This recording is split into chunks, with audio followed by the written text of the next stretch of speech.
Movie की शुरुआत में ली नाम के एक छोटे से लड़के को दिखाया जाता है जिसकी उम्र केवल 6 साल है। ली वर्तमान में शाओलिन मठ में पढ़ रहा है। वहाँ पे वो अलग अलग प्रकार के मार्शल आर्ट्स में प्रशिक्षण लेता है। इसके बाद ली एक मठ में प्रवेश करता है और उसे प्रशिक्षण के दौरान अपने सीनियर्स को हराना होता है। वो उनसे बातचीत करता है, तभी एक मॉन्क ली पर हमला करता है। ली तुरंत मॉन्क पर पलटवार करता है। अब मॉन्क उसे लात मार देता है, लेकिन वो नीचे गिरने के बजाय पीछे हट जाता है। अब वो मॉन्क के साथ इस तरह से लड़ने जा रहा है जैसे मॉन्क ने किया था। वो मॉन्क को बहुत ज्यादा किक्स मार देता है, जिससे मॉन्क को कमजोरी महसूस होने लगती है। अब ली यहाँ पर सफल हो गया था, क्योंकि मॉन्क को हराना कोई बच्चों का खेल नहीं है। ली उसे एक टोकरी में बंद भी कर देता है। फिर उसका सामना इसे मॉन्क से होता है, जो बहुत ही ज्यादा बलवान था और उसके दोनों हाथों में तलवारें थी। ली के पास केवल एक ही छड़ी थी, इसलिए वो उसी से उस मॉन्क को हराना चाहता था और वो अपने मकसद में कामयाब हो जाता है। अब तीसरे मॉन्क की बारी है, लेकिन तीसरा नहीं चाहता कि ली उसके आते ही उस पर हमला कर दे, तो वो मिरर ट्रिक की मदद से ली की आंखों को चकाचौंध कर देता है। ली वहाँ फिसलते हुए उस पर हमला कर देता है। अब ली यहाँ पर सफल भी हो जाता है और साबित करता है कि वह जिसे चाहे उसे हरा सकता है। तीनों मॉन्क उसका सम्मान करने लगते हैं। वहाँ पर एक प्रधान मॉन्क से मिलता है, जो उसे बताता है कि उसे कितने अंक मिले हैं और ये स्कोर 100 में से 79 है। वो ये भी बताते हैं कि उसकी उम्र के साथियों के लिए इस तरह का स्कोर बनाना अविश्वसनीय लगता है। उसने इतने ज्यादा अंक हासिल करने के बाद ये साबित कर दिया है कि वो आगे की पढ़ाई के लिए दूसरे स्कूल में जा सकता है। ली ये सुनकर बहुत उत्साहित हो जाता है और वह तुरंत बस में चढ़ने लगता है। अब जिस परिवार के साथ उसे रहना था वो एक साइंटिस्ट है। घर में एक लड़की का नाम लेन है। लेन इतनी प्रभावशाली है क्योंकि वो उसके स्कूल के मार्शल आर्ट्स क्लब की कप्तान है। फिर लेन का भाई हर वक्त खाना खाता था, ऐसा दिखाया गया है। तब लेन को उसके पिता का फोन आता है। लेन अपने पिता से नाराज दिखाई दे रही है, क्योंकि वह लंबे समय से उनके घर ही नहीं आए थे। लेन के पिता उसे वादा करते हैं कि मैं जल्द ही घर आऊंगा, मैं एक प्रोजेक्ट पर काम कर रहा हूँ। ये एक ऐसा डिवाइस था जिसका उपयोग काफी ज्यादा होने वाला था और इसके पीछे बहुत सारे अपराधी भी पड़े हुए थे। साइंटिस्ट अपनी बेटी से कहते हैं, मैंने तुम्हें तोहफा भेजा है। यहाँ पर पता चलता है कि इस तोहफे में एक डिवाइस है। तभी लेन की डोरबेल बजती है। वे जांच करने के लिए आगे बढ़ते हैं और देखते हैं कि ली के अलावा और कोई नहीं है। ली और लेन ये भूल जाते हैं कि वो अपने पिता से वीडियो कॉल पर बात कर रहे हैं। तभी दूसरी तरफ साइंटिस्ट के पास कुछ अपराधी पहुंच जाते हैं। जैसे उन्होंने उस डिवाइस के बारे में साइंटिस्ट से पूछा तो वो कहता है, मुझे इस बारे में कुछ नहीं पता है, मैं तो बस मेरे बच्चे अपनी दिवंगत दादी से बातें कर सके इसलिए काम कर रहा हूँ। अपराधियों को उसकी कहानी पर विश्वास नहीं होता और वो सीसीटीवी फुटेज खंगालने लगते हैं। उन्हें पता चलता है कि वो डिवाइस साइंटिस्ट ने उसके घर भेज दिया है। फिर वो साइंटिस्ट को किडनैप कर लेते हैं। अब लेन वो तोहफा खोलती है जिसमें उसे एक पांडा नजर आता है। वो पांडा नए पासवर्ड के बारे में पूछता है तो वो बोलती है, कैसा पासवर्ड? उसे कुछ समझ में नहीं आ रहा था, इसलिए वो सो जाती है।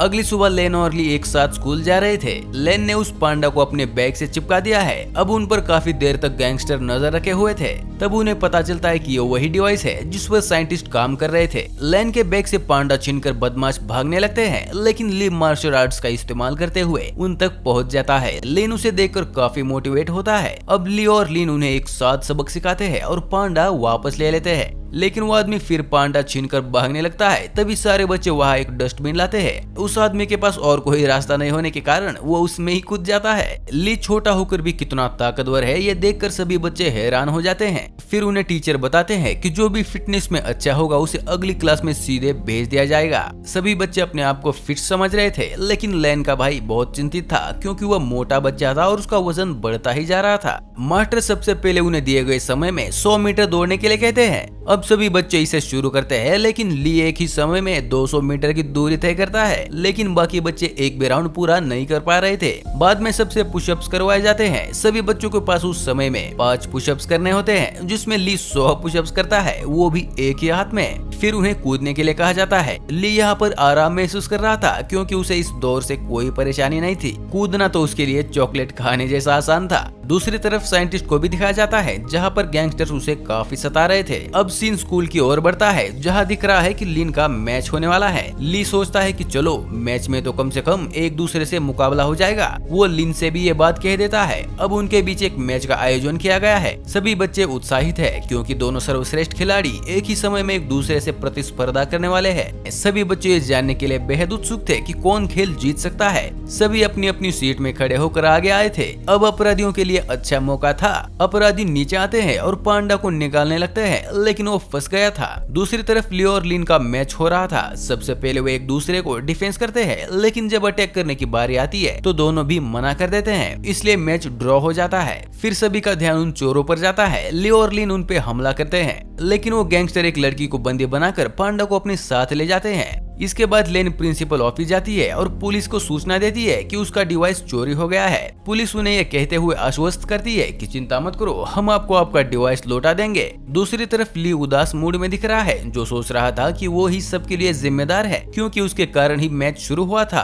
फिर सब मिलकर ली के पास आते हैं और कहते हैं, सारा दोष अपने ऊपर क्यों डाल रहे हो, तुम्हारी कोई गलती नहीं है। ली को बाद में अच्छा लगने लगता है। अगला सीन दिखाया जाता है जहाँ पर साइंटिस्ट को बंदी बनाकर रखा है। उन अपराधियों के पास ये डिवाइस भी होता है। अब वो डिवाइस को ऑपरेट करते हुए अपने सिस्टम्स में एक्टिवेट करते हैं। वो डिवाइस उन्हें पासवर्ड मांग रहा है और वो साइंटिस्ट पासवर्ड देने से मना करता है। सभी अपराधी पासवर्ड हैक करने की पूरी कोशिश करते हैं। तभी साइंटिस्ट के मोबाइल में एक मैसेज आता है। ये उनकी बेटी लेन द्वारा था। उसमें लिखा था, पापा कल मेरा जन्मदिन है, मैं तुम्हारा इंतजार करूंगी। अपराधी को यहाँ मौका मिल जाता है कि वो इसका फायदा उठाकर साइंटिस्ट को ब्लैकमेल कर सके। वो उससे कहता है, कल तुम्हारी बेटी का जन्मदिन है और तुम्हारे बजाय मैं ही वहाँ पर जाऊंगा। अगले दिन लेन का जन्मदिन है और वह घर पर अपने जन्मदिन की पार्टी की तैयारी कर रही है, जबकि बाकी सारे बच्चे उसके लिए गिफ्ट लेने गए थे।